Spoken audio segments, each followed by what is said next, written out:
Je vais demander aux officiels que je vais nommer de bien vouloir prendre place sur les chaises qui sont devant les drapeaux.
Les récompenses étant remises, je vais laisser maintenant la parole aux officiels et je commencerai par M. Jean-Patrick Courtois.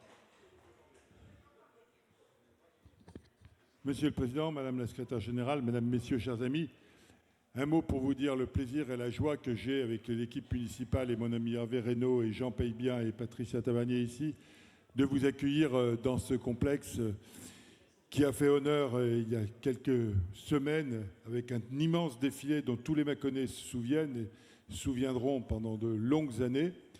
Et puis de votre compétition, et pour féliciter celles et ceux qui ont gagné et qui ont voir les prix, notamment celui qui a eu la chance d'avoir le prix du vase de Sèvres remis par Mme secrétaire générale, qui est toujours un immense honneur que de recevoir ce prix. Vous me permettrez de remercier d'abord les bénévoles de ce club qui se sont occupés d'organiser cette manifestation, leur dire toute l'estime et l'amitié que j'ai pour eux, parce que souvent les bénévoles sont oubliés. On ne les voit jamais en photo dans aucune revue de presse, on ne les voit jamais. Pourtant, un club sportif ou un club culturel, sans les bénévoles, c'est rien. C'est rien parce que ça ne peut pas fonctionner. Et je me souviens à une époque ancienne où j'étais sénateur, un rapport avait été fait pour dire que si on avait rémunéré tous les bénévoles de France au SMIC, le budget, je dis bien le budget de la France ne suffirait pas à payer l'ensemble des traitements. C'est vous dire combien le bénévolat est important et fondamental dans notre pays. Et je voulais commencer par cela, en remerciant bien sûr le président de ce qu'il fait pour la ville de Mâcon. Pour vous dire que pour nous, Mâcon, c'est une ville sportive. Nous avons la chance d'avoir 7 sports préolympiques qualifiés pour 2024. Je ne sais encore quelles délégations viendront, mais cela montre le dynamisme sur la ville de Mâcon.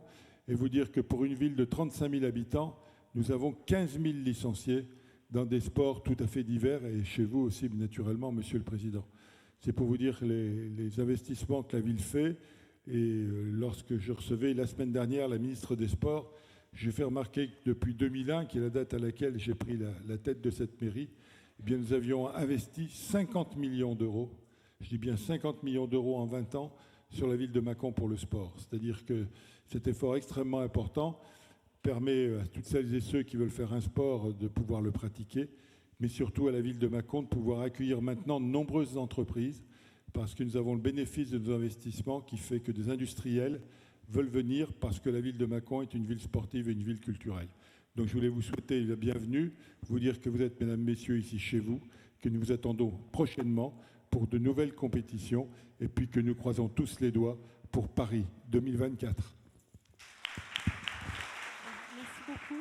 Tout d'abord, je tenais à excuser Monsieur le Préfet qui ne peut pas être là, mais qui était là le 13 mai dernier, lorsqu'effectivement il y a eu ce beau défilé dans la ville de Mâcon, provinciale, qui était l'occasion d'ouvrir ces concours de tir Beursault. J'ai découvert ça, qui se clôt aujourd'hui avec la remise des prix. Et j'avoue que pour moi, c'est un grand honneur de remettre ce prix et de remettre le vase de sève de la présidence de la République aux gagnants de cette belle compétition.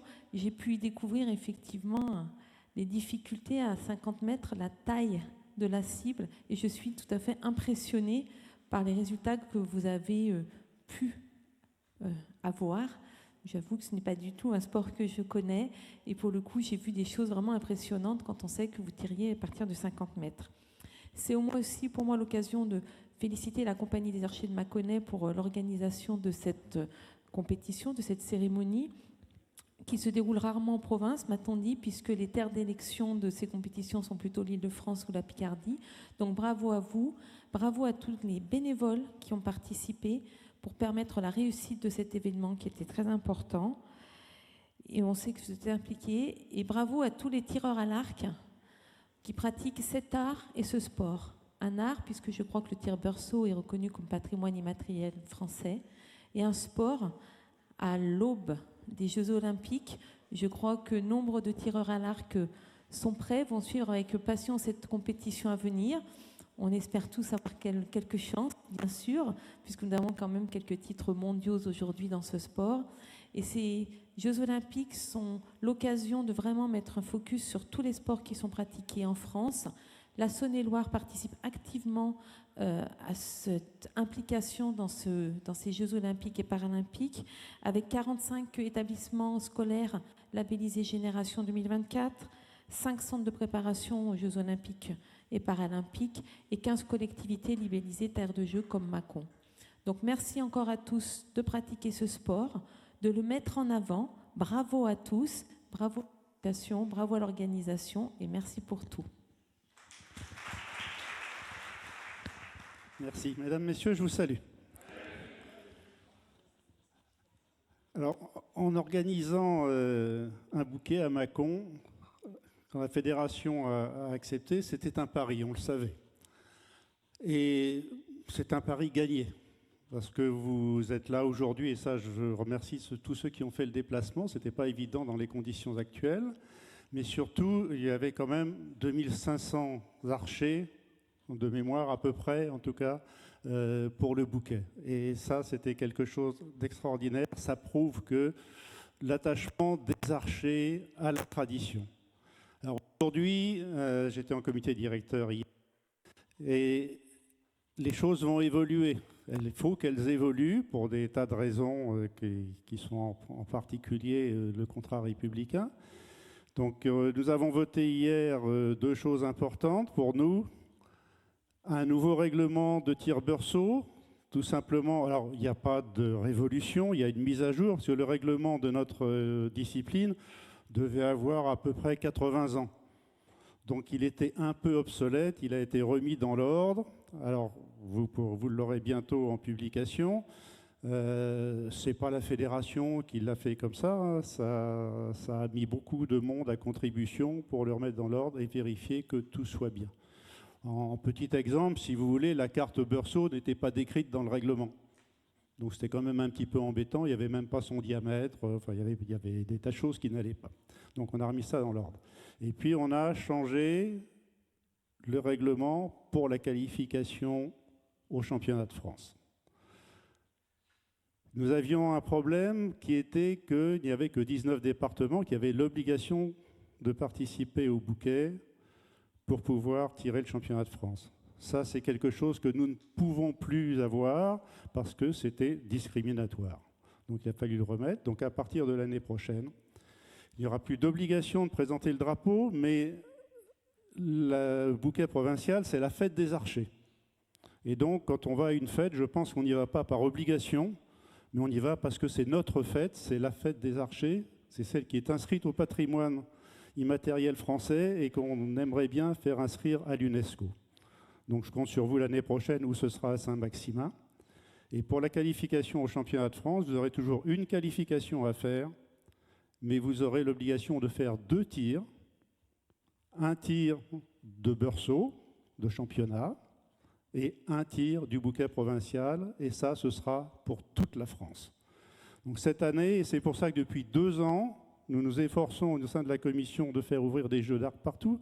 L'an dernier, c'était une trentaine. Cette année, c'était près de 40 jeux d'arc qui ont ouvert. L'an prochain, on essaiera d'en avoir encore plus dans toutes les régions.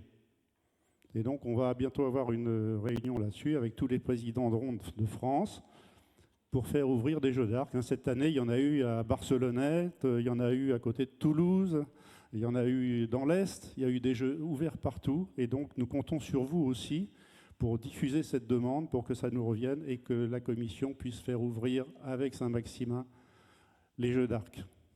Voilà, nous avons un tir traditionnel qui est extraordinaire, qui est certainement un des plus exigeants, puisqu'on tire qu'une flèche à la fois et une flèche dans chaque sens. Hein. Chacun d'entre vous sait que c'est un tir très exigeant et c'est une excellente école de tir à l'arc.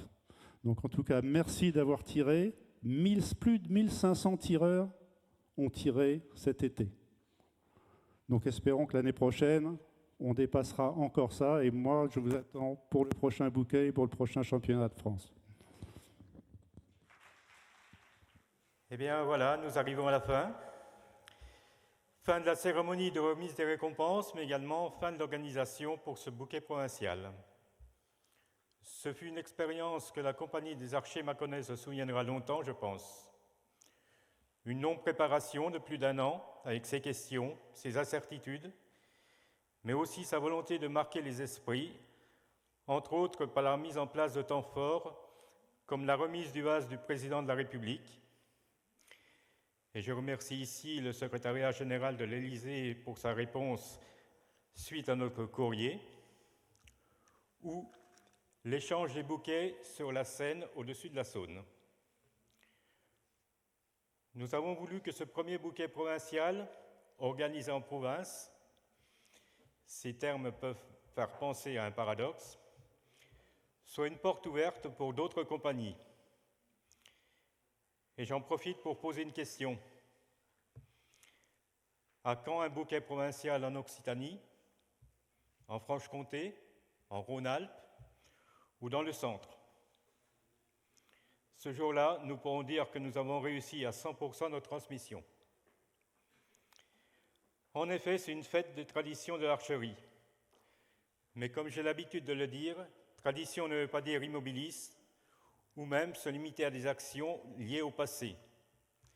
Si nous voulons que celle-ci prenne toute sa place dans l'archerie moderne, nous nous devons de la faire vivre, d'une part dans son époque, et donc aussi de la faire évoluer. En plus de cette volonté de décentralisation de l'organisation, c'est le sens des prises de position de la compagnie des archers mâconnais. comme par exemple demande que tous les tirs du bouquet soient qualificatifs au championnat de France, ou accord pour que la validation des qualifications au championnat de France soit nationale. Cette organisation nous a fait évoluer et nous a apporté aussi un certain nombre de connaissances dans plusieurs domaines. Connaissances que nous nous sommes chargés pour au moins les chevaliers de la compagnie de transmettre à la Ronde de Bourgogne ainsi qu'à toutes les compagnies que l'on côtoie. Il y a bien sûr toutes celles que l'on peut rencontrer en Bourgogne-Franche-Comté, mais de par notre position géographique, des compagnies également en Rhône-Alpes. Et j'en pense entre autres ici aux compagnies de Montmerle et de Hans. C'est grâce à cette organisation que certaines qui n'avaient pas encore franchi le pas de l'organisation de tir du bouquet l'ont fait. Je ne peux qu'espérer que l'année prochaine, elle continue et que cela donne envie à d'autres de rejoindre ce groupe. Je pense très sincèrement que cela sert à faire évoluer non pas la tradition, mais également l'état d'esprit vis-à-vis d'elle et la vision que l'on peut en avoir. J'entends encore trop souvent dire sur certains pas de tir, c'est réservé aux vieux. Quelques chiffres concernant ce bouquet provincial. 259 drapeaux pour le défilé, dont 16 premières participations. 40 jeux d'arc ouverts. Plus de 1300 archers ont participé au tir, soit plus que n'importe quel championnat ou concours international. Plus de 1500 tirs. Et je ne vais pas ici multiplier les chiffres, ceux-ci parlent d'eux-mêmes. Vient maintenant le moment des remerciements, et là aussi, nous pouvons être satisfaits car ils sont très nombreux. Merci tout d'abord à la ville de Mâcon pour toutes ses aides, aussi bien matérielles que financières. Merci à la FFTA pour son aide financière et la disponibilité de ses élus et de son personnel permanent qui nous ont été d'un grand recours. Merci à la Commission Valeurs et Traditions pour son soutien de chaque instant. Merci également à tous nos financeurs, le Conseil départemental de Saône-et-Loire, Bourgogne-Archerie, FVM, la Cave des Terres Secrètes de Prissé, la Ronde des Chevaliers de Bourgogne, la Compagnie de Montfermeil, la Famille des Chevaliers de Picardie. Merci au Comité régional de tir à l'arc de Bourgogne-Franche-Comté pour sa présence par l'intermédiaire de son président, aussi bien le 14 mai qu'aujourd'hui. Merci au Comité départemental de tir à l'arc de Saône-et-Loire pour sa représentation par l'intermédiaire de Gérard Bouillot. Il y a aussi quelques merci particuliers que je voudrais faire. Premièrement, à notre délégué technique national et à son mari, Françoise et Philippe Fouquet. Ils n'ont jamais hésité à se déplacer à Mâcon pour nous seconder dans l'organisation. Merci à Antoine, toujours prêt à réagir à la moindre sollicitation de modification. Un merci particulier à un membre de notre compagnie, Michael. Il m'a d'abord secondé pour tous les résultats, puis remplacé suite à mon indisponibilité. Et je terminerai par toute l'équipe du comité d'organisation. Sans eux, rien n'aurait été possible. Notre président-capitaine Gérard Champion, Lionel Marquis, Myriam Villelou, Catherine Cropsal, entre autres pour tout le travail réalisé dans la confection, l'organisation et la mise en place des décorations. Éric Bulan, Antonio Lopez, Jean Burnichon, Philippe Cotillot, Nadia Macorin, Nicolas Boudelot, Sophie Guénaud et Corinne Liétard. Et enfin, tous les bénévoles, qu'ils appartiennent à la compagnie ou hors compagnie, qui sont venus nous aider. Bonne année sportive à tous à l'aube de cette nouvelle saison. Et bon bouquet provincial à la compagnie de Saint-Maximin pour 2024.